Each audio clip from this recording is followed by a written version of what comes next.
আমি গণভোটের পক্ষেই না। গণভোট নিয়ে আমার একটা বক্তব্য শুনছেন না? কেউ বলছে গণভোট আগে, কেউ বলছে পরে, আমি বলছি কখনো না।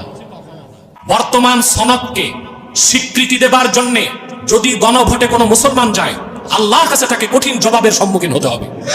গণভোটে হ্যাঁ ভোট দিলে আল্লাহর কাছে কঠিন জবাব দিতে হবে বললেন আব্বাসী হুজুর। হ্যাঁ ভোট নিয়ে কিছু বলেন, কি জবাব? হ্যাঁ ভোট দিলে নির্বাচন কমিশন স্বাধীন হবে, তত্ত্বাবধায়ক স্বাধীন হবে, এক ব্যক্তি কত কিছু চেয়ারম্যান, ঠিক না? এত কিছুর দরকার উনি একটা থাকবে, হয়তো প্রধানমন্ত্রী, কারণ একটা কন্ট্রোল, তিনটা কন্ট্রোল করিয়ে তবে এক ক্রস ফায়ার হতে, ঠিক না?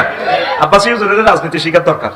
আপনার 1400 শহীদের ফিরিয়ে দেয়, 29 সালে নির্বাচন যা ভোট তোর বড় হয়ে গেছে, হ্যাঁ কাদ্দ আলা হুতের গুতুর করে খবর লইলে না।